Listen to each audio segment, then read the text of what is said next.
¿Conoces a alguien que le interese aprender música? Recomiéndale la Academia de Música y Artes Simbiosis. Nos encontramos en la Plaza de Caguas y todo el tiempo estamos aceptando estudiantes nuevos. Ofrecemos clases de teoría, instrumentos y canto. Para más información, escribe o llama al 939-207-6051. Matricúlate ya. Saludos cordiales y bienvenidos y bienvenidas a otro episodio de Conversaciones Simbióticas. Le habla el vampiro boricua Juan Luis O'Halloran y me encuentro con el tenor boricua Cristian García Roque. Saludos cordiales. Y el compositor Pedro Franco Fraticelli. Saludos. Antes de comenzar este episodio me gustaría recordarles que tenemos la Academia de Música y Artes Simbiosis. Búscanos en las redes como Academia Simbiosis PR. Estamos localizados en la Plaza Palmer de Cagua. Estamos dando clases de música, teoría, instrumento y canto. Escribe o llama ahora al 939-207-6051 para más información. También tenemos el Patreon, donde ponemos información adicional de nuevas temporadas y a la vez contribuyen con este canal y con la creación de este tipo de contenido musical. En el día de hoy tenemos a un invitado y una invitada muy especial. Vamos a estar conversando sobre la revista académica del Conservatorio de Música de Puerto Rico, la revista Musiqué, que acaba de lanzar el volumen 8 e incluye, ¿verdad? Pues una publicación de este servidor sobre las bandas. Consideramos que esta revista es un medio importantísimo para la investigación en la isla, más cuando en Puerto Rico aún no tenemos pues un programa de maestría o doctorado en musicología y hay mucho trabajo por hacer respecto a la investigación musical en la isla. Démosle la bienvenida al director de la revista Musiqué y profesor del Conservatorio de Música de Puerto Rico, el doctor Jaime O. Bofil Calero, y a la editora, la doctora Noralis Ruiz Caraballo. Bienvenido. Gracias. Saludos, hola. Le damos las gracias, ¿verdad?, por estar aquí con nosotros. Cristian, si quieres comenzar con nuestras preguntas.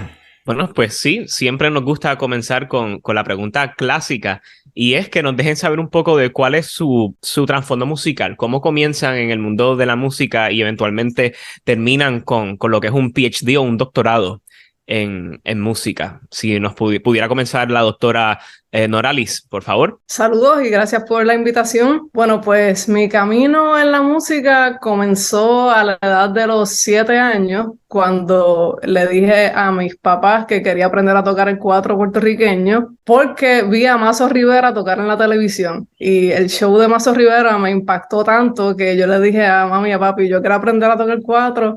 Y pues ellos trataron de buscar un maestro. El primer maestro me rechazó porque dijo que mis dedos eran muy flaquitos y aceptó a mi hermano como su estudiante. Entonces mi hermano no quería aprender a tocar cuatro, pero el maestro quería darle las clases a él. Así que él empezó a tocar cuatro y yo empecé a mirarlo y como que imitar en casa lo que él aprendía. Y luego, un poquito más tarde, pero casi llegando a los 8 años, empecé en la Fundación Francisco López Cruz. Allí sí me quisieron con mis dedos flaquitos y siendo una niña. Y ahí comenzó mi camino en la música. En la fundación pues completé el programa de clases de cuatro que ellos ofrecían sabatinos. Luego de eso ingresé a la orquesta de la fundación, que es la Orquesta Jíbara Francisco López Cruz, y me quedé un buen rato enseñando también en la fundación. Y cuando me iba a graduar de cuarto año, pues quise seguir el camino de la música y me fui a la UPR a estudiar humanidades con música. Y bueno, pues seguía como que interesada en el cuatro, pero también pues ya cuando estaba en la escuela superior, pues surgieron nuevos intereses como el bajo eléctrico, y me gustaba el rock y la música electrónica, empecé a tocar en bandas y nada, en la UPR pues toqué en el taller de jazz y música popular, y ahí en la UPI fue que descubrí realmente la etnomusicología como un posible campo de estudio, gracias a la profesora Pingüi Lee, que lamentablemente falleció recientemente. Tomé una clase con ella de música del mundo y esa clase para mí fue como que wow, es posible estudiar música de otras culturas formalmente. Y entonces Pingüi Lee me dijo sí, y yo no sabía que existía la etnomusicología ni nada, así que me empecé a interesar por eso, porque realmente me gustaba tocar, pero me gustaba mucho leer sobre música. Y después de eso, cuando me gradué de la UPI, el único programa que había disponible en ese momento era la maestría en educación musical que tenía la Intermetro, que recién la comenzaba. Así que hice esa maestría en educación musical, pero todavía seguía como interesada en la etnomusicología y en la antropología. Y entonces cuando terminé la maestría, pues solicité a varias escuelas graduadas y me dieron una buena oferta de asistencia económica en Kent State University en Ohio. Y allá me fui y fui parte del programa que ellos tenían híbrido de musicología con etnomusicología. En Kent State pues estudié con un profesor del Congo y pues aprendí mucho sobre música africana, pero realmente seguía muy interesada en investigar el cuatro, investigar las tradiciones también. Cuando llegué a la UPR, resalté esta parte, pues empecé a tocar en bandas y comencé a tocar con una banda que se llama Oscilador 4. En esa banda estaba Andrés Fontanes, que quizás lo conocen, es egresado del conservatorio y tiene una banda ahora llamada Los Nervios. Pues Andrés y yo nos conocíamos ya del mundo del 4 y empezamos una banda llamada Oscilador 4, en la que está también José Olivares y Leonardo Velázquez, que también tiene su proyecto llamado El Medio. Y de esa banda, pues como que José era muy amigo mío y José eventualmente era amigo de Angélica Negrón y ahí surgió Balún y yo seguía colaborando con ellos, pero Balún comenzó como un dúo y más adelante, como en el 2006, me uní a la banda como bajista, así que pues he estado como que interesada en estudiar etnomusicología, pero también interesada en la escena independiente de música en Puerto Rico. Así que más o menos ese es el resumen. Me parece también interesante que te enfocas en el tiple, que es un instrumento que tal vez no se estudia tanto. Quisiera que explicaras un poco tal vez qué es la etnomusicología para las personas que tal vez no están tan adentradas en el campo pues, de estudiar música, básicamente, hacer publicaciones, etcétera. Sí, pues la etnomusicología realmente, la definición más esencial es el estudio de la música en la cultura. Y entonces, pues, se concentra en estudiar parte de la musicología, ¿verdad? Que vino primero como un campo de estudio, pero la musicología, pues, tiene una visión bien europea y muy blanca de lo que es el estudio del otro como músico. Y pues la etnomusicología pues se preocupa en estudiar el folclore, las expresiones musicales, en todos sus aspectos, desde lo académico hasta lo folclórico, lo alternativo. Todas las músicas tienen la posibilidad de ser abordadas por la etnomusicología porque es una rama que toma prestado muchas teorías y perspectivas de otras disciplinas dentro de las ciencias sociales, como la antropología, por ejemplo. Así que sí, esa creo que Jaime Bofill quizás puede ampliar en esa definición cuando no sea su turno, pero lo básico es estudio de la música en la cultura. Sí, no sé, ¿digo algo sobre la etnomusicología? Sí, adelante, maestro.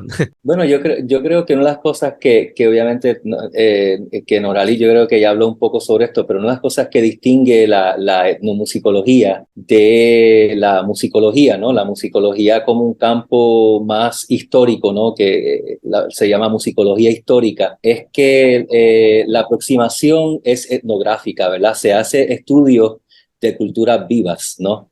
Tú haces un trabajo de campo y entonces pues vas al lugar y obviamente hay lo que se llama observación partícipe, pues, se puede hacer, se trata de conocer, ¿verdad? La cultura del otro, como dice, ¿verdad? La famosa frase, ¿verdad? From the insider's perspective, ¿verdad? Desde el que vive esa cultura. Y esa es como que una de las grandes diferencias entre, obviamente, pues una persona que estudia etnomusicología, ¿verdad? Que casi que lo clásico, lo tradicional ha sido que va a estudiar culturas foráneas o exóticas, ¿verdad? Inicialmente, ¿verdad? Estudiaba música de los famosos estudios, ¿verdad? Del gamelan, de Bali, ¿verdad? Y de Java, de todos estos primeros etnomusicólogos, versus a lo mejor un musicólogo que estudia más, a lo mejor, como estuvimos hablando con Mergal, ¿verdad? Que Mergal se dedicó más al estudio, por ejemplo, de Bach, ¿verdad? Que obviamente pues una persona que ya murió hace mucho tiempo y entonces pues la manera en que se estudia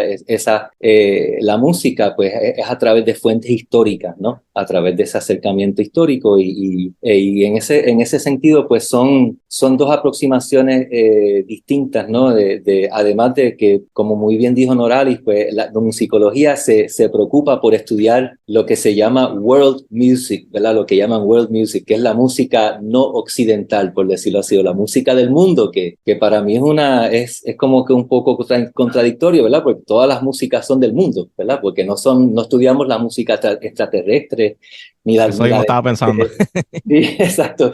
Así que todas son del mundo, pero las que se llaman del mundo son las que son del mundo no occidental. Esas son las que esas son las que clásicamente han estudiado la etnomusicología, y la musicología pues más bien se concentra en lo que es el estudio de obviamente la música clásica, como mencionamos, ¿verdad? Mozart, Beethoven, Brahms, Wagner, etcétera, ¿no?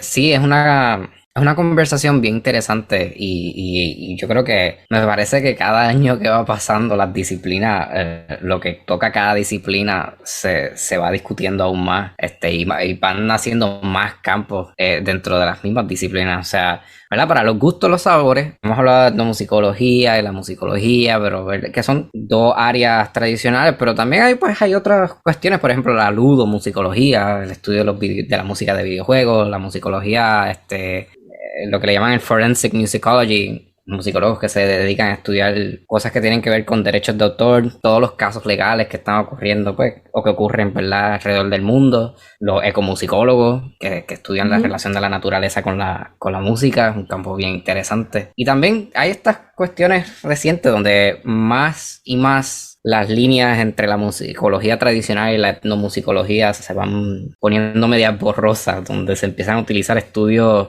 o más bien se empiezan a utilizar métodos de la etnomusicología para estudiar, hacer trabajo de campo dentro de la sala de conciertos sinfónica, ese Claro. tipo de cosas. Que es una cuestión bien, ¿cómo lo pongo? Bien fluida, por decirlo así. Sí, Pero yo nada, creo. vamos, sí. No, yo creo que cada vez más definitivamente esas fronteras son, ¿verdad? Se cuestionan, ¿no? Y son definitivamente, hay personas que navegan entre ambos, ¿verdad? Tanto la musicología, y creo que algo interesante que sucede con la etnomusicología, cuando la etnomusicología como que irrumpe, ¿verdad? Como que entra en escena, es que definitivamente como que se crea este cuestionamiento como que de what is music, ¿verdad? ¿Qué es lo que es música? Por mucho tiempo yo creo que lo que la gente pensaba que era música era solamente la música clásica. Todo lo otro no era digno de estudiarse para comenzar, ¿no? Así que era como que cosas que se hacían, que eran folclóricas, pero que eso de documentar y de hacer un estudio serio sobre, no sé, ¿verdad? Sobre una tribu, ¿verdad?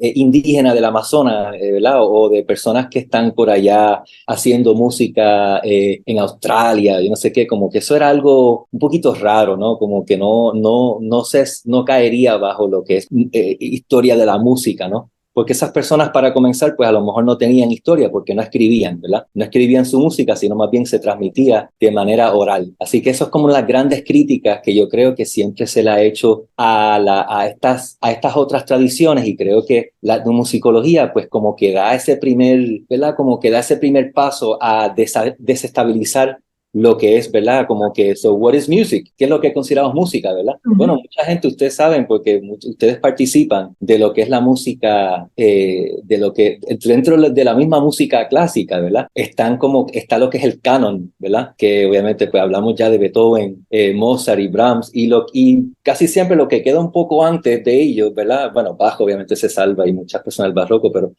el early music es como un campo ahí un poquito todavía medio, ¿verdad? Como que está todavía ahí un poco cuestionable, ¿verdad? Como que si eso en verdad, exacto, si eso está a la misma altura, ¿no? De lo que es la música ya sinfónica, ¿verdad? El canto gregoriano, etcétera. Y claro, y por el otro lado, ¿verdad? Las personas que hacen más las músicas de vanguardia, también yo creo que son muy cuestionadas aún, como que, ¿is this music? O sea, como que, ¿verdad? Como que esto es música, o esto es como que es ruido, o esto es, ¿verdad? O qué es lo que se está haciendo aquí. Entonces, pues, creo que como muy bien acaba de decir Juan, pues, todo esto yo creo que está muy en cuestión, y definitivamente hay muchas personas que están entrando y saliendo de todos estos campos, ¿no? Ampliando un poco sobre esa idea y también pues volviendo un poco a mi experiencia, es que para mí la etnomusicología fue un campo muy revelador porque pues yo me crié tocando música, pero nunca se me presentó la posibilidad de investigar sobre nuestra propia música. como que siempre veía que pues se estudiaban otras músicas, pero nunca nadie me dijo que era importante documentar y estudiar la música propia.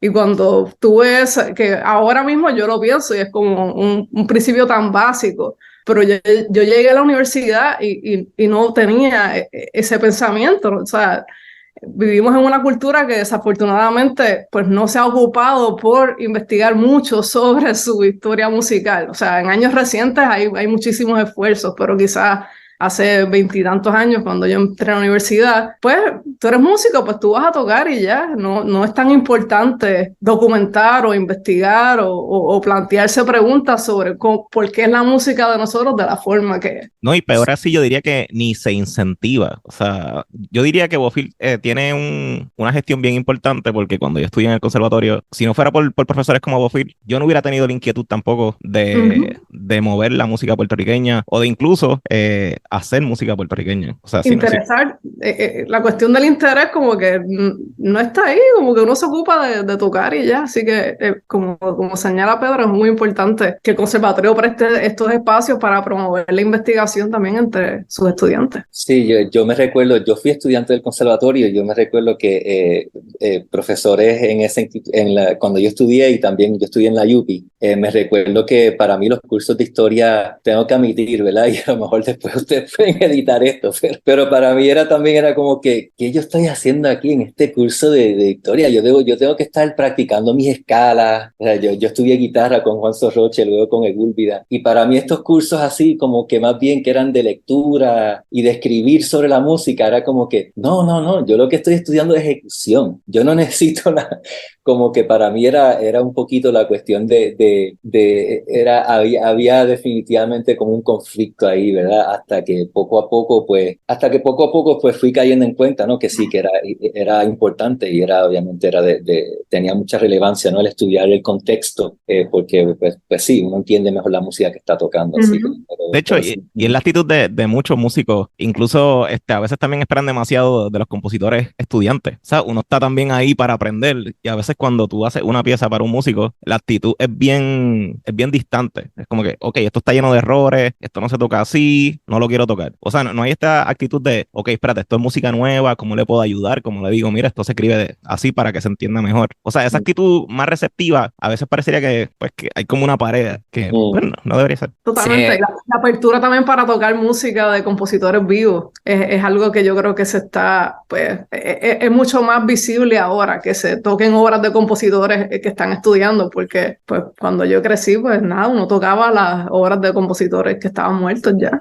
no de compositores vivos. Sí, no, la verdad es que, y aquí parte ¿verdad? El proyecto de Conversaciones Simbióticas ha sido precisamente eso, aunque a veces sacamos episodios discutiendo cuestiones pues más bien históricas, también tratamos de crear el espacio para atraer compositores que están activamente creando material musical.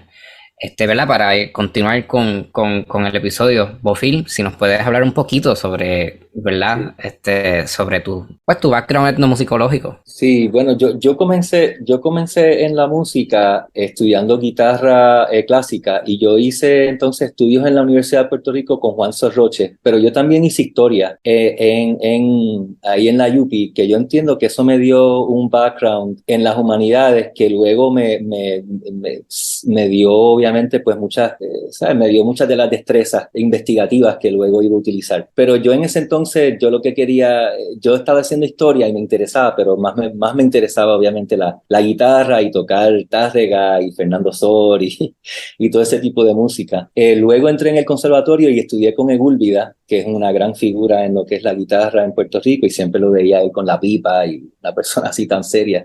Y estudié unos años con él y fue un gran maestro. Y ahí pues me pasé a Estados Unidos y me topé con un profesor de etnomusicología que se llamaba Ted Solís, allá en Arizona State. Ted Solís hizo un estudio además sobre música de Bali y de Java, y él tenía un Javanese gamelan, y yo escuchaba esa música y él nos puso a tocar en un Javanese gamelan, y obviamente realmente era una música que yo dije, wow, esto sí, esto, sé por qué le voló la cabeza a Debussy cuando él escuchó esto, me imagino, de verdad, al principio del siglo XX, y él escuchó esa música y eso como que también me imagino le voló los sesos a él. Yo igual cuando yo escuché esa música, la estructura como tal de la música, ¿verdad? Es como que algo totalmente ajeno a lo que nosotros estamos acostumbrados a hacer en la música occidental. Y Ted Solis también había escrito, mira qué interesante, unos artículos sobre la comunidad puertorriqueña en Hawái. El cachi cachi. La música que llaman allá cachi cachi. Y yo así como que mira, y empecé a escuchar el cuatro y empecé a escuchar música de los puertorriqueños en Hawái, de las grabaciones, ¿no? Que él hizo allá, que están ahora mismo, que las tiene el Smithsonian. Y yo dije, wow, qué interesante. Imagínate, un boricua en Arizona escuchando música de puertorriqueños, pero que viven en Hawái. Y yo así como que yo dije, anda. Y ahí entonces, pues, yo me interesé por la etnomusicología. Solís fue mi primer maestro y luego entonces, pues, seguí estudiando en la universidad. Yo me quedé en Arizona y hice un doctorado en the University of Arizona, en Tucson. Y ahí estudié con la doctora Sturman. Y similar a lo que acaba de comentar Noralis, a mí me interesa mucho la música andina. Pues esa fue como que mi primera pasión, yo creo, por hacer etnomusicología. Yo siempre me envisioné como que yendo allá a Perú y hablando con personas quechua ¿verdad? Y a lo mejor haciendo esa investigación de campo por allá con las alpacas ¿verdad? Y ha tocado un poco esa música. Y tuve la oportunidad de hacer investigación de campo. Un verano fui allá a hacerla. Pero estando en Arizona, ya tú sabes, como siempre, ¿verdad? Cuando uno está fuera de su patria, como que la patria le llama. Y entonces empecé a escuchar mucha música jíbara. Empecé a escuchar a Ramito, empecé a escuchar los trovadores. Y cuando me decidí por hacer mi investigación de tesis, pues precisamente ese fue el tema que escogí. Escogí la improvisación en décima, que me pareció un tema interesante porque la improvisación, siempre me cuestioné, ¿no? Cuando yo escuché a estas personas improvisar en décima, yo dije, ¿cómo rayos esas personas les dan un pie forzado? Y de esa línea ellos pueden hacer esa magia que hacen en minutos, ¿no? Como ellos entonces hacen para ingeniarse una décima, que yo cada vez que trataba de hacer una décima nunca me salía. Lo más que me salía era como una quinta, una sexta, séptima, pero nunca una décima. Sí, así que, y ahí pues ese fue mi tema de estudio, estudiar como que esos procesos cognitivos, ¿verdad? Más desde Juan estaba hablando un poco sobre los distintos campos que surgen en la etnomusicología y en la musicología, y uno de ellos es ¿verdad? Como Cognitive Musicology, que es uno de los campos que ahora está bien interesante lo que están haciendo, ¿verdad? Especialmente con las nuevas tecnologías de MRI que permiten ver, ¿verdad? Como que la actividad cerebral de qué es lo que está pasando en la mente de un cantante o de una persona que está improvisando, que está creando música, y a las conclusiones que han llegado es que definitivamente la música activa muchas distintas partes del cerebro a la vez cuando se está haciendo, ¿verdad? Cuando se está improvisando, se está tocando música, son distintos hemisferios, ¿verdad? Que están así activados, así que... Sí, de hecho, que aquí en Puerto Rico tenemos, ¿verdad? La suerte de tener a uno de estos investigadores especialistas en ese, precisamente, Alejandro José. Sí, Alejandro psicosonía. José. Sí. Sí, psicosonía. Que esperamos tenerlo aquí en el podcast en algún momento también. De hecho, él nos invitó a ver nuestro cerebro allá en su Pues laboratorio. Aprovechen, sí, y toquen música para que a lo mejor hagan una comparación, ¿verdad? Como que hablen entre ustedes a ver qué cosas están, y después empiecen a tocar música para ver sí, ¿verdad? Como que las diferencias entre esa actividad cerebral. Si no está ocurriendo tanta diferencia, es que ustedes están muy elevados. Están siempre... No siempre. Bueno, yo espero que encuentren algo cuando me conecten. Pues nada, nos gustaría entonces continuar más bien ya con la revista Musiqué. Si pudiesen, ¿verdad? Hablarnos un poquito como, pues, de dónde surge la revista como tal, cómo surge el proyecto. Sí, bueno, Musiqué es un proyecto que comenzaron algunos profesores del conservatorio, entre ellos el profesor Luis Hernández Mergal, que se acaba de retirar y que le hicimos un homenaje, ¿verdad? Hace unas semanas atrás. Creo que también colaboró ahí Alvira y otros profesores autores, no tengo claro ahora, ¿verdad? Pero sé que Mergal obviamente pues fue la persona que gestó, ¿verdad? Lo que se iniciara esa revista. Y luego pues ya yo llegué para el tercer volumen. Ellos ya habían hecho 2 volúmenes, el 1 y el 2. Y cuando yo entré al conservatorio en el 2013, hablando con Mergal, le pregunto, oye, ¿por qué no reanudamos la revista? ¿Por qué no? O sea, esta revista en verdad tiene muy buenos artículos. Habían escrito, Pedro Segarra había publicado un artículo sobre análisis schenkeriano, Cathy Jones sobre las obras de clarinete, como un catálogo de obras de clarinete. Habían artículos sobre Milano, sobre el compositor Milano. Así que la revista tenía como un enfoque de música, obviamente sobre la música de Puerto Rico, pero no solamente sobre la música de Puerto Rico, sino como que más bien investigación que se estaba haciendo también en el conservatorio, ¿no? Olivieri tiene un artículo, Francisco Cabán tiene un artículo. Y entonces, pues ahí comenzamos la revista nuevamente, Hernández Mergal y yo, como coeditores. Y obviamente, pues, los primeros volúmenes creo que en gran parte se nutrieron de artículos de personas que vamos conociendo, que están haciendo musicología y etnomusicología en Puerto Rico, ¿no? Y muchas de las personas también que participan en el simposio de investigación musical, porque al simposio entonces comenzamos con el simposio, Hernández Mergal y yo también, y básicamente como que de esas personas, algunas de las personas que presentan, pues se toman, les pregunto, oye, ¿quieren publicar este artículo que está interesante, ¿verdad? Su presentación, convertirla en artículo más bien. Y esa combinación a lo mejor de personas que estaban presentando investigaciones interesantes, como también otras personas que vamos conociendo que están haciendo investigación tanto en el conservatorio como fuera del conservatorio, y de ahí pues va surgiendo música que se va nutriendo, ¿verdad? De estas colaboraciones. Siempre estuvo muy presente también la voz de los estudiantes. Rodolfo Córdoba, ¿verdad? Publicó un artículo con nosotros sobre el grupo Fluxus. De hecho, hizo 2. Él hizo un artículo también con una entrevista a Carlos Carrillo, Leonardo Lazagasti, Giancarlo Faría, que es un violista de la Orquesta Sinfónica, hizo un catálogo sobre la música de Abdelano, y han colaborado muchas personas, como que luego le quisimos dar también como que expandir un poquito la mirada, yo creo que, y la visión de Musiqué, hacerla un poco más internacional, y han publicado personas de otras partes del mundo, ¿verdad? Y personas de Puerto Rico, entre ellos podríamos decir Cristóbal Díaz Ayala, que es un musicólogo cubano puertorriqueño muy reconocido, Ana María Ochoa, que es una musicóloga bastante reconocida, trabaja en Colombia, Noel Allende, un musicólogo puertorriqueño, Hugo Viera, que es también un musicólogo puertorriqueño. Así que distintas personas, ¿verdad?, que han colaborado con Musiqué a lo largo de su historia, y siempre obviamente con el enfoque en la música de Puerto Rico. Entiendo que a lo mejor desde que yo empecé a colaborar con la revista, como que también se abrió a lo que es la etnomusicología, ¿no? Y ahí hay artículos sobre el Festival Marisol, sobre el rock, sobre la bomba. Pablo Luis Rivera tiene un artículo sobre la bomba, pero también hay artículos sobre música clásica. Así que pues están estos dos mundos, están ahí, coexisten en música. Y también hay artículos que parten del simposio de investigación, me parece, ¿verdad? El volumen sobre el huracán María es resultado de lo que se presentó en el simposio de investigación. Sí, hubo un simposio que también fue sobre compositores caribeños, así que también se tomaron algunos artículos de ahí. Sí, qué bueno que mencionas lo de los estudiantes, porque te lo quería preguntar, porque solamente estaban mencionando maestros, y yo quería saber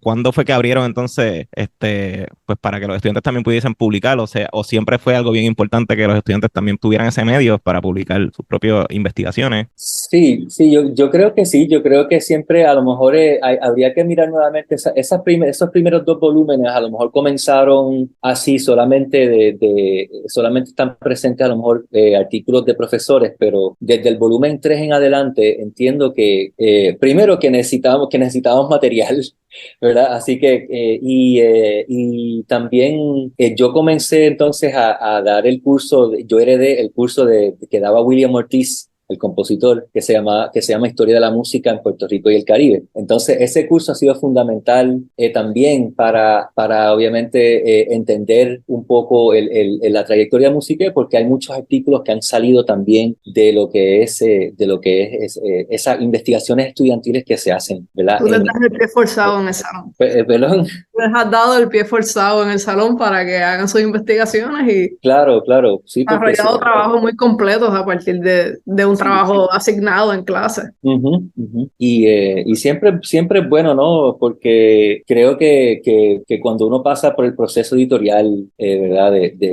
No es igual, ¿no? Una revista académica, pues claro, en una clase, pues sí, hay unos criterios de evaluación, ¿verdad? Pero es solamente un profesor que te está evaluando. No obstante, cuando tú pasas por un proceso editorial en una revista, ya lo están mirando otros ojos, ¿verdad? Casi siempre pasa por lo que se llama una revisión de pares, que son lectores externos o otras personas que forman parte de la junta editorial. Entonces, casi siempre, pues, esos artículos cuando se le devuelven al autor, pues van a llegar, ojalá, ¿verdad? Que lleguen así como que hubiera ensangrentado, así como de rojo, con cuestiones así en rojo. Mira, tienes que revisar esto otro, te sugerimos esta bibliografía o qué quieres decir con esta, ¿verdad? Y entiendo que eso es lo bonito y lo tortuoso del proceso editorial, ¿no? Como que recibir como que esos comentarios, pues yo creo que a uno a lo mejor se piensa como que la autoestima, ¿verdad? Está así como que no le gustó lo que hice, pero honestamente yo no conozco de ningún artículo que haya entrado así de una, como que sin que se le devuelva al autor con algunos comentarios. Y estamos hablando de los artículos de los más grandes musicólogos y etnomusicólogos que han publicado sus libros o que han publicado artículos, ¿verdad? Me imagino que ellos igual, cuando John Blacking, ¿verdad? O Halloran, que estuvo por allá en Irlanda, cuando Blacking me imagino que entregó su libro de How Musical is Man o lo que sea, me imagino que el editor le devolvió ese manuscrito así como que con muchas tachaduras y muchos comentarios, ¿verdad? Porque es un diálogo, ¿no? Uno está entrando en un diálogo con una comunidad académica en pleno, ¿verdad? Y se tiene que tomar en consideración, pues, quienes han escrito anteriormente sobre esto, ¿verdad? ¿Verdad? Así que se tienen que tomar previamente, tú tienes que entablar un diálogo con otras personas que han pensado sobre este tema anteriormente y que han contribuido, ¿verdad? A lo que es la historia, ¿no? Sobre ese tema en particular. Así que, pues, es un proceso en ese sentido que hay que tomarlo con mucha seriedad, pero es bonito. Y uno, como dijo los otros días, estamos nosotros ahora en medio de publicar un libro y en que estoy colaborando también con Norali, que se llama Made in Puerto Rico, Studies in Popular Music. Y uno de los autores, pues, nos dijo hace poco, finalmente logré entregar el artículo. Él dijo como que fue un parto, ¿verdad? Fue como una parte de mí que se desprendió, ¿verdad? Cuando finalmente pude entregarlo. Sí, literal lo es. Sí, porque es una... Not really. Ahí comenta Norali, exacto, que ella es madre, así que ella entiende. Si nosotros no sabemos nada, ok. Siguiente tema. Acá la nota al calce es que desde que tuve a mi hijo, yo prometí nunca más referirme a eso fue un parto para cualquier cosa cotidiana. Es como que no. Estuve 22 horas ahí. Ya, bueno, yo no me voy a enfrascar en esta, pero obviamente yo sí, bueno, no me voy a meter no, I'm not gonna open the box, no me voy a meter porque vamos a estar ahí. No, pero bueno, siguiendo la conversación, el trabajo editorial para esta revista, Jaime me invitó a colaborar con la revista. Yo no trabajo para el conservatorio, pero para el volumen, pues fui como una editora invitada para trabajar el proyecto y realmente los trabajos que recibimos, porque Jaime nos informó a la Junta que eran trabajos que comenzaron en el salón de clases y realmente me impresionó mucho la calidad de los trabajos que entregaron los estudiantes. Y pues sí, aunque sí el proceso es tedioso y muchos comentarios, porque en mi función como editora, pues tengo que como filtrar todos los comentarios que hacen los lectores externos y tratar de organizar las ideas, ¿verdad? Para que no sea tampoco una tortura para el autor recibir como que 4 puntos de vista diferentes sobre el artículo. Yo como que trataba de acomodar los comentarios, las sugerencias para que ellos pudieran realizar sus revisiones. Y nada, realmente fue un trabajo interesante porque los temas son muy variados y eso también me gustó, que presentaron una diversidad de temas, de diferentes periodos históricos, de diferentes áreas de la investigación. Y yo creo que eso, pues, como mencioné aquel día en la pues, presentación de la revista, que eso pues deja muy buenas cosas que decir sobre el trabajo que se está realizando en el conservatorio y sobre la diversidad de voces que allí se encuentran, sobre sus inquietudes y sobre sus intereses. Así que esperamos, ¿verdad?, que cuando abramos la próxima convocatoria también vengan más trabajos de estudiantes, porque creo que no hay otro foro en Puerto Rico abierto para que estudiantes presenten sus trabajos. Me gustaría agregar ¿verdad?, un punto de discusión que, ¿verdad? Muchos de los artículos comenzaron como proyectos dentro del salón de clase por estudiantes, pero algo, ¿verdad?, importante ¿verdad?, que mencioné, que comenzaron en el salón de clase durante la pandemia, y precisamente eso me trae el nuevo, ¿verdad?, el nuevo punto de discusión. ¿Cómo es trabajar en una revista académica durante la pandemia? Wow. Bueno, yo creo que precisamente nosotros como que durante la pandemia, yo no sé cuándo fue que yo hablé, tendría que revisar los emails de cuándo fue que me comuniqué con Noralis, pero Fue como final de diciembre del 2021. sí, no fue. Final del año 2021, por ahí, ese semestre. Sí, Porque yo creo que ya habían entregado los trabajos en semestre anterior y sí. yo creo que facilitó un poco la comunicación, porque las primeras reuniones de la Junta, pues todo el mundo se conectaba por Zoom desde diferentes partes. En la Junta hay personas que no están en Puerto Rico y ahí pues eso quizás permitió una comunicación más efectiva. Es verdad. Pero el proceso fue todo así a distancia, Ujú. hasta que finalmente se pudo dar la presentación en vivo, que para mí eso fue como significativo, ¿verdad? Que después de tanto trabajo a distancia y de correo electrónico, ver las caras de las personas y que tuvieran la oportunidad de comentar sobre su trabajo. Sí, y algo que quedó como que en el aire, y por eso fue que también nos tardamos en reanudar lo que es, ¿verdad?, el lanzamiento de Musiqué 8, es que con la pandemia y con lo que, o sea, con todos los problemas que estaba pasando Puerto Rico durante estos últimos años han sido candela, ¿no? Desde María para acá, ¿verdad? Ricky Renuncia, o Ricky Macarena, me recuerdo Ricky Macarena ahí con Pedro, ¿verdad? Junta de Control Fiscal, después obviamente terremotos, el COVID, después Fiona, ¿verdad? Así que hemos tenido como que unos años difíciles y obviamente pues, ¿perdón? María, primero. Sí, pues eso, el conservatorio entonces pues también se ha visto afectado, ¿no? Entonces pues, ¿sabes? Para honestamente en esos momentos así de survival, así como que no, a lo mejor Musiqué no era la primera prioridad, ¿no?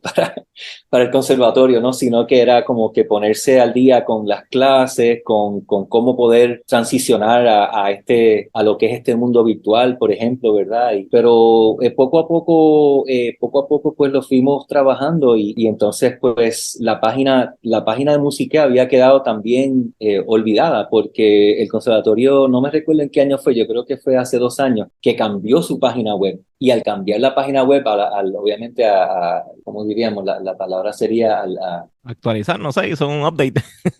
Sí, exacto, actualizar, esa sería la palabra. Al actualizar la página del conservatorio, pues habían ciertos subdominios, por ejemplo, como el de Musiqué, que quedó como que en el limbo. Entonces, pues nosotros estuvimos ahí tratando de rescatar fue una lucha, tengo que admitir ahí, ¿verdad?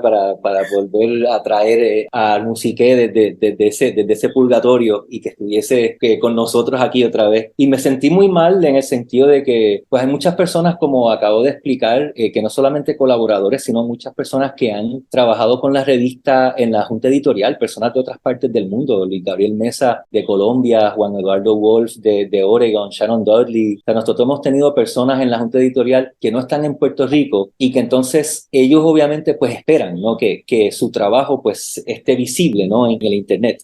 Entonces, al estar como que donde está Musiqué, pues de repente como que eso queda un poco ahí, sí, queda como que ambiguo, ¿no? Y queda un poco en el limbo y pues para mí fue siempre como un poco, me quedé con un poco de ese sinsabor hasta que pues hablé con las personas en la administración del conservatorio y me comentaron que se iba a trabajar una nueva página para Musiqué y que iba otra vez a publicarse la revista y pues finalmente pues del 2019 hasta ahora pues ahora ya lo logramos, ¿verdad?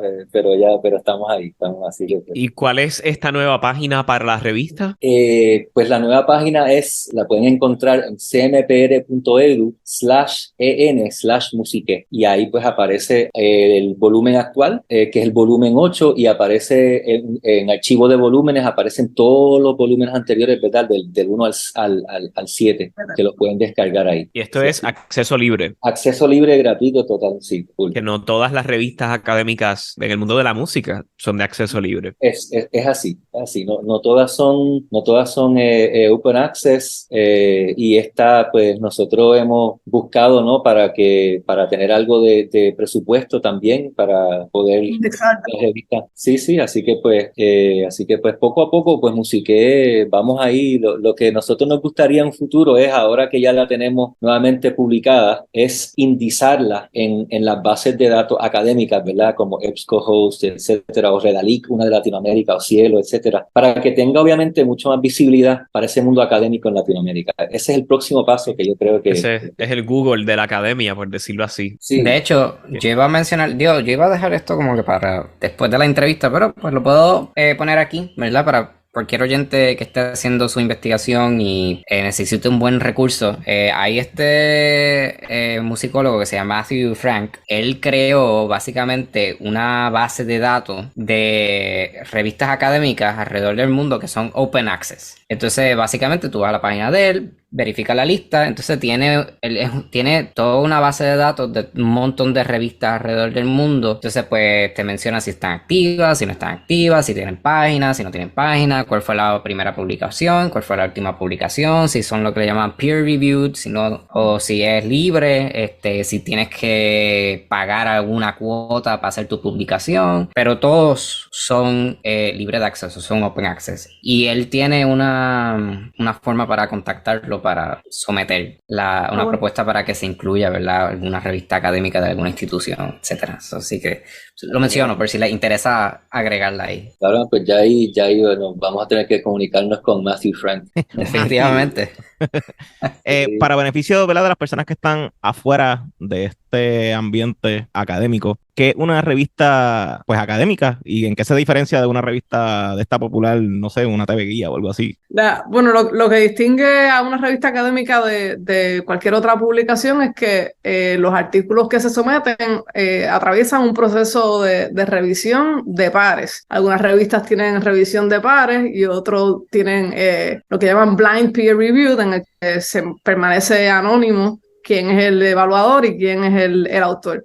Y esto pues garantiza que pues se evalúa a profundidad la investigación, las fuentes que se utilizan y pues mantiene un enfoque científico, por decirlo así.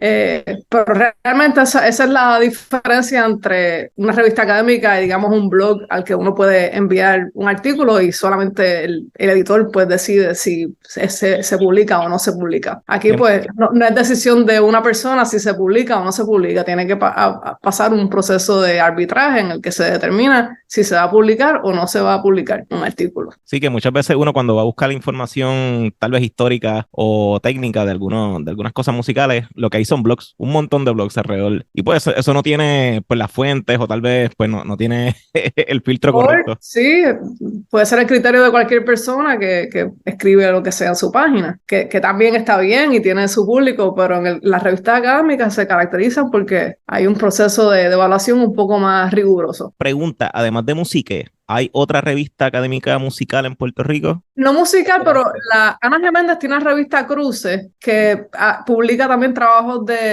sobre música, trabajos de historia, cultura, y también es un proceso de revisión arbitrada. No sé, Jaime, si conoces de algún otro Bueno, yo no sé si se está publicando aún, pero el Instituto de Cultura Puertorriqueña tenía una revista que se llama Resonancias.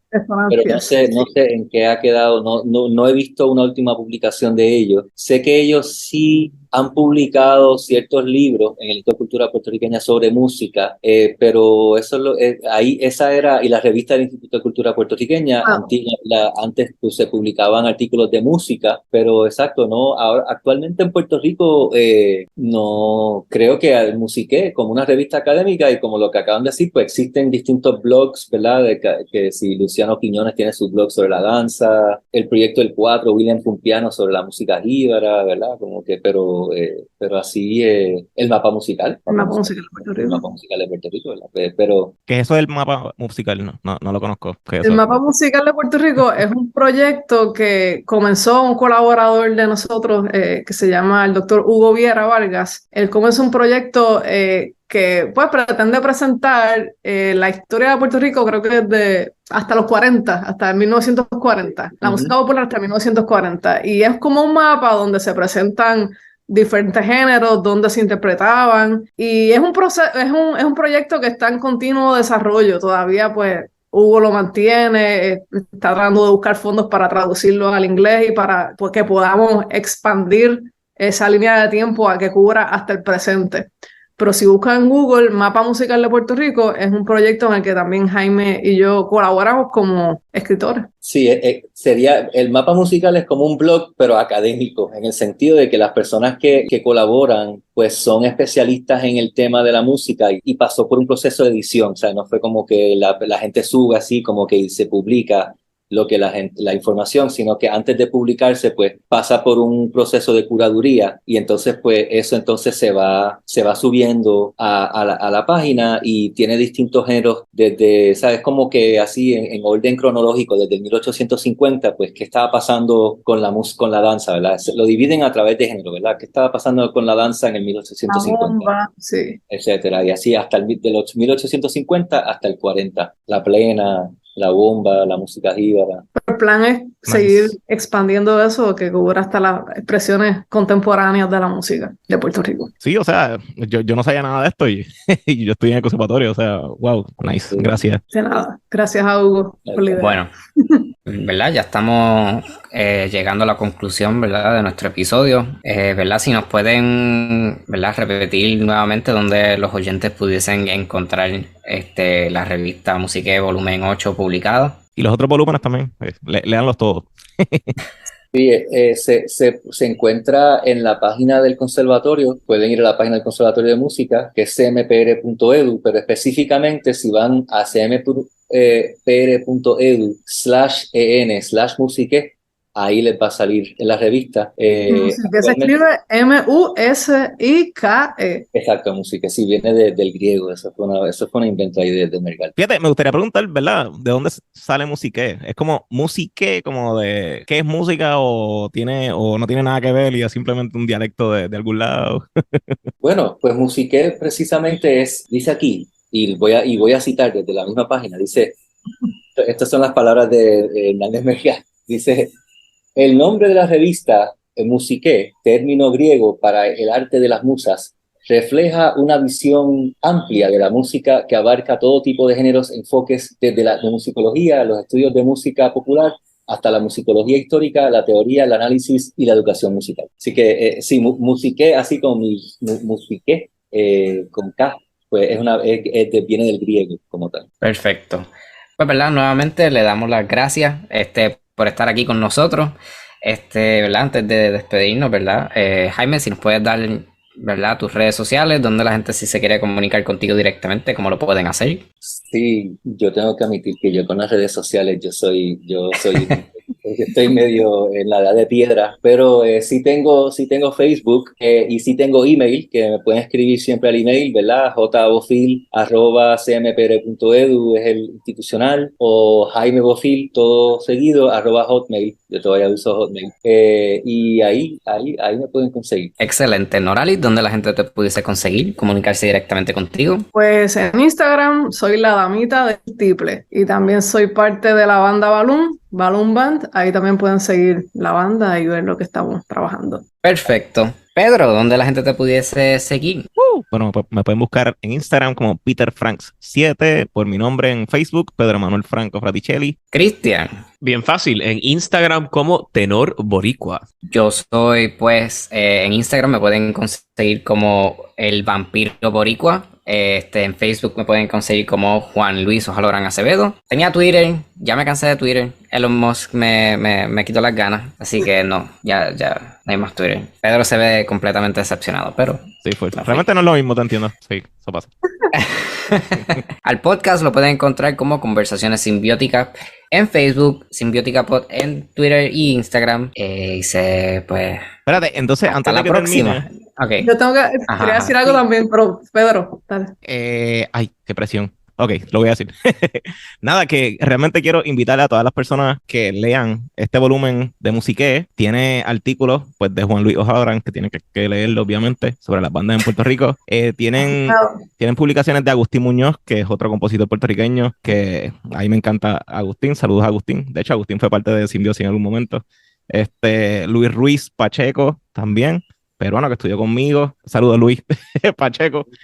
Carlos Rovira. Sobre la misa carmelitana de Ramón Morla Trench, Correcto. que también es la música coral en Puerto Rico. Correcto. De hecho, que hay un libro bueno de eso, de Olivieri, de los coros en Puerto Rico, que lo estoy leyendo. Está citado en su trabajo. Está citado, sí.